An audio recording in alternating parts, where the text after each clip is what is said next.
एक बार प्रेम से बोलिए सांचे दरबार की जय हो। तनी बोली फंस जाई तो बुरा मत मानब सब कैसे कि हथियार उहे मुधेला जौन रोज काम करेला। धनजी भैया हेलो भैया पेश कि मन की तरंग मार लो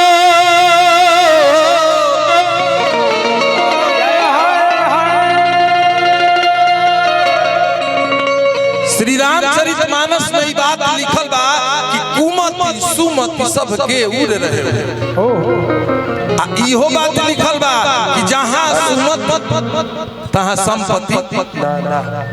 संपत्ति माने मूर्ख लोग पैसे रुपया का, हमारा मूर्ख लोग संपत्ति माने पैसा रुपया बुझला। अब भैया रउआ सब पढ़ल लिखल बानी त रउआ सब मित्रता धन मान के आप संपत्ति अर्जित कैले बानी। हां तब का ऐसे मीट बन भैया कि मन की तरंग मार लो बस हो गया भजन।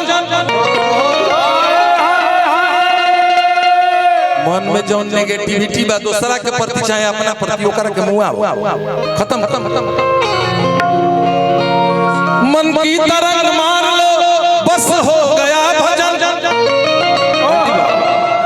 आदत बुरी सुधार लो बस हो गया भजन।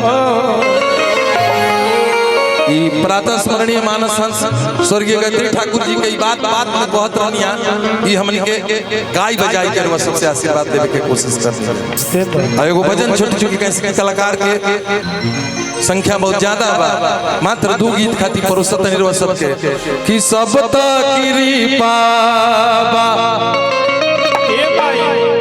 इन साल दशहरा में ई गाना आई रहे। गाना के एल्बम के शीर्षक नाम रहे कृपा महारानी की। गीत आप सबसे बड़ी प्यार दुलार मिलल कि सब त कृपा महारानी के। जितना हम जिया तानी जैसन बनी आ भजन माने वो होला नेताजी कि भजन माने सबकर मन के बात एक आदमी कहे उ भजन। सबकर समस्या एक आदमी को है उ नेता। तो कहीं ना कहीं बात पहुंचावे का अपन तकलीफ के अपन दुख अपनों बारे में कहे कि सब त कृपा महारानी के।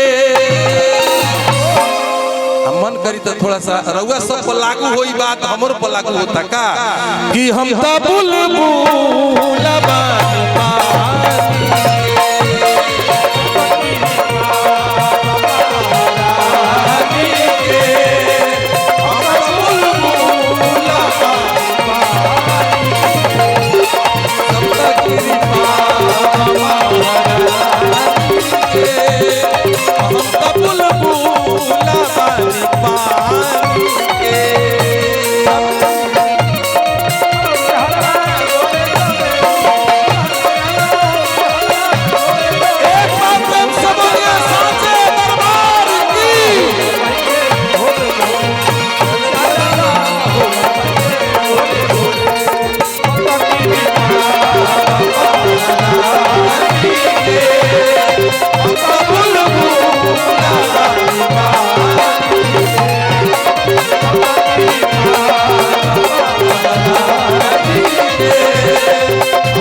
सैकड़ों हजारों हजार रुपया के आशीर्वाद हमारे छोट भाई दीपक राय बड़का नुआ आपके श्रद्धा प्रेम अटूट अतुलनीय बा।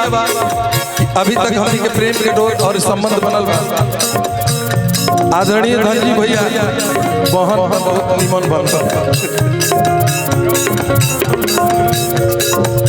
और बहुत ही भव्य कीर्तन और जागरण होली मिलन समारोह आदरणीय धनजी भैया कराई जाए हर साल अपने दरवाजा पर हनुमान जी के मंदिर पर।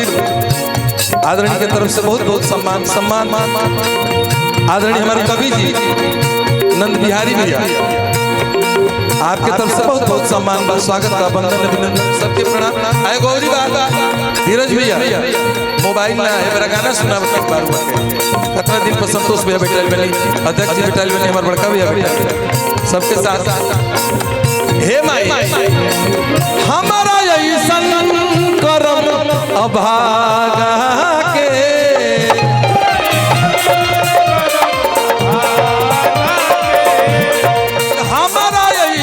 हमरो ऐसा मूर्ख आदमी के कर्म भागत आदमी के हे भगवती हतना लोगन से प्यार दिवा दे।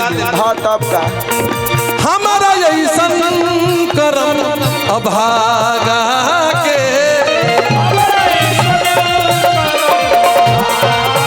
ऐसा मूर्ख आदमी के राह आसान कई आगा के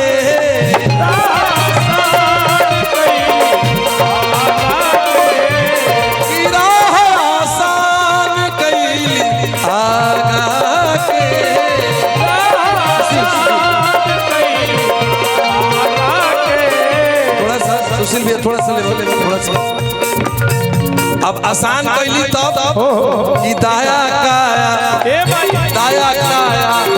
बाबा दयानी के दाया काया बाबा दयानी के हम तो बुलबुल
हमारा खातिर बहुत विशेष आशीर्वाद वाला पुरस्कार के रूप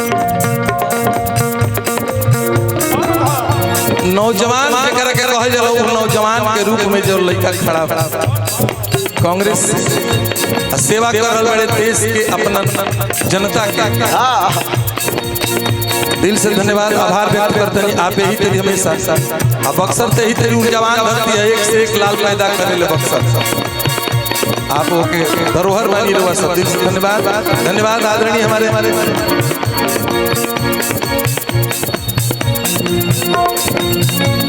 हमने के बड़का भैया आदरणीय श्री हरेंद्र कुमार भैया की तरफ से सैकड़ों रुपए के आशीर्वाद दिल से आभार व्यक्त करते हैं।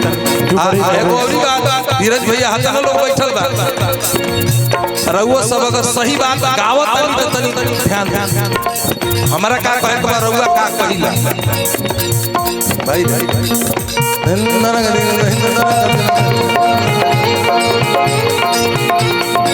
आन धन चाहे जवन दौलत बा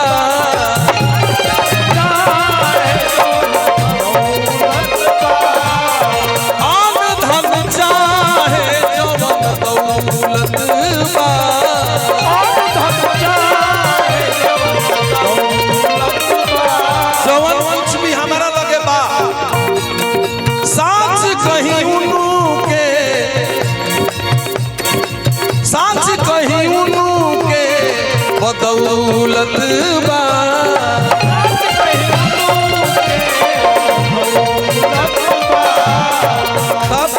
अब अगर उनके बदौलत सब कुछ बा तब उनका ऐसन दोसर मानी के उनका ऐसन दोसर मानी के हम तो बुलबुल बानी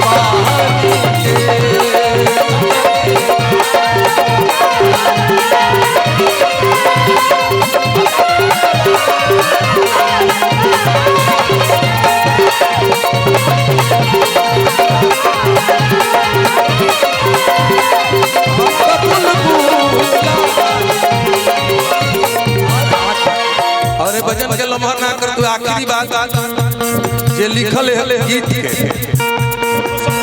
सोनू संग कतना ऐसा होता है कि जब मेहनत कैले बा कि लिखले बा कि हम फलाना से गवाई तो हमरो नाम हो जाए। कुछ ऐसा भी व्यवस्था हो रहा बा कि जब कवि के नाम धरे के होता तो घरी गायक बुला जाता लोग कि केकर गाना ले बुरा मत मानो। आ यही खातिर एगो कवि जियता कि हमरे एगो गायक के माध्यम से हम जियता ओकरा खाली मेहनत करतनी दिन रात लिखता तब और गायक ओकर नाम ना धरे कि सोनू संग दिल जीवन संवरली हो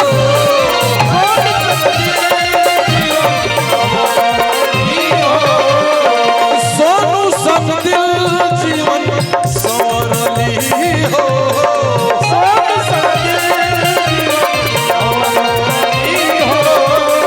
शोक अशोक के तरली हो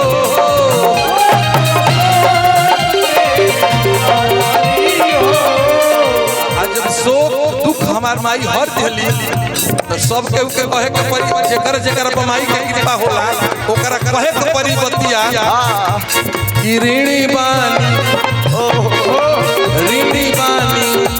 ए मेहरबानी के ऋणी बानी ए मेहरबानी। आतने निवेदन करवे खाली ताली बजा के भजन गा दिया जाए। थोड़ा सा हाथ उठा के छोट भाई हमारे सोनू बैठल बा बुझाते कि थाकल बड़ा बहुरा नहीं भजन में थाकल ना जाला ऊर्जा मिलेला भाई की कृपा से नाम से भुजना हां कि ऋणी बानी ताली बजा के इतना नौजवान सब हमारे भाई बैठल बने और भगवान के और माता रानी के गुणगान होता दिल से आशीर्वाद के साथ स्वागत क्या बात और आशीर्वाद हमारे छोट भाई अखिलेश यादव दुर्गा खादी भंडार आदरणीय गार्जियन की तरफ से सैकड़ों रुपए के आशीर्वाद दिल से धन्यवाद। माता रानी की कृपा सदैव हमने के गार्जियन के ऊपर बना रहे। छोट भाई हमारे दुर्गा खादी भंडार पुलिस चौक भाई की तरफ से बहुत आशीर्वाद मिला दिल से धन्यवाद। ऋणी बानी मेहरबानी के ऋणी बानी मेहरबानी ताली बजा के आखिरी शब्द कह जाओ का कि हम तो बुलबुल